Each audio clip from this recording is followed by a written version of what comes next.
Hey there, it's David H. Lawrence the 17th, and in this video I'm going to wrap up sort of this deep dive into one of my favorite TED Talks by Julian Treasure. Actually, one of my favorite TED Talks of all time. There have been plenty of them, but this one really stands out, and it's really meaningful to people in our business, and that's why I really wanted to dive deep into it and see what he talks about in this TED Talk from 2013, how to speak so people want to listen. How he dives deep into things that actually have meaning for us as professionals. So we talked about the 7 deadly sins, things to not do when you're talking, what a good conversation and a good use of your voice looks like with the HAIL acronym. And we looked at the beginning of a list of things to look at about your voice, facets of your voice that you can improve upon, that you can change, that you can alter, or that you can just basically accept to make your conversations better. And I want to wrap up that list, and there's a bonus in his TED Talk. If you haven't seen it yet, there's a bonus in it that I'll tell you about towards the end. But the last 4 things that he talks about are pace, silence, pitch, and volume. And pace is something that our society has made difficult for us because we live in a society, especially in the world of performance, where things move so quickly. We sometimes tend to feel that if we don't talk fast, we don't get our points across, we don't get things in, we're never going to be heard. And the truth of the matter is that just makes making pace and the next item on his list, silence, all that much more powerful, right? So if you can slow down, if you're telling things really quickly, but you can actually slow down and do so purposefully and mindfully, the other person has to give you more attention. They won't resent it either. They'll be like, oh, he's making it easy for us. And again, the application in the world of professionalism, the world of professional voiceover, is that for art forms like audiobooks, documentary narration, specialty narration, IVR, slowing down your pace and using pace is paramount. People don't know what's coming.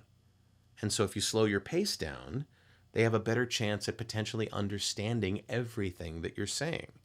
So pace is huge. And akin to that is the use of silence. It's those moments when people are silent that call our attention, that drag us into the conversation, that make us lean forward just to make sure that the person isn't having a medical event. That's sometimes how it feels, when people are just talking and talking and talking, then all of a sudden they stop talking to make a point. All of a sudden, you lean forward, you go, what happened? Wait, what? And we fight against the notion when we use silence of connector words or vocalization bridges. I think he calls them filler words. There's a number of different phrases for it, but things like and like and and so and okay and do you understand, right, that kind of stuff, or that kind of stuff. That's a vocalization bridge. When you use silence, that helps you get rid of all those things, and that's one of the things that I get a lot from clients who come to me and say, look, I want to speak on stage. And I want to make sure that I get off these crutches, these vocalization bridge crutches. One of the things, and I think I may have mentioned this in a video earlier, one of the things that's really bothering me these days about politicians is a crutch they're using, and it's the word look. They'll be talking, they'll say half a sentence, and then they'll get another thought, and instead of saying to you, hey, I'm interrupting the sentence that I've said because I got another thought, they'll say, look. And that gives them that moment to then reposition the statement and the phrase and the sentence so they can continue with a new thought. The problem is, look is an accusatory word.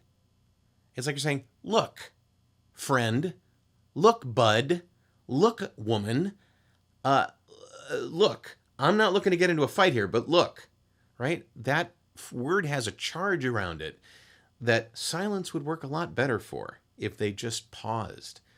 They're in the middle of talking in the current presidential race, they're in the middle of talking about gun control or the homeless or whatever. And instead of saying, We have a population of homeless people that measures it. Look, we have to do something about it. Instead of that, finish the thought. Pause. Use silence. We have to do something about that. We have a homeless population of over 6 million. We have to do something about that. It's much more effective and much less accusatory. Then the last two are pitch and volume. And he talks about pitch in a way that is really useful for people in conversations, that you could be whiny or you could not be whiny. And for us, we have the ability to choose our pitch. And as we teach in the audiobook classes and in the narration classes to a degree when you're doing dialogue, conversation back and forth, choosing a pitch that is appropriate to gender, appropriate to age, choosing a pitch that is appropriate to the story, for sure. If you don't choose pitch appropriately, you can again slide into that prosody area, that raw prosody area, and that raw monotone area, where pitch starts to be almost non-existent in terms of variance. And so your story becomes less interesting, and the conversation becomes less interesting. For us, the story that we're telling in our audition or in our performance becomes less interesting and less competitive with other people who have a better handle on pitch. And then finally, volume. For those of you that come out of radio, you know, and I know, because I came out of radio, one of the biggest hurdles we have to cross is this idea that we have to raise our voice all the time, that we have to be enthusiastic all the time and be loud. Radio people tend not to do well on camera until they can break that problem that they have with volume, all being the same. You have to use volume so that people can gain knowledge in the change that you're making in the story.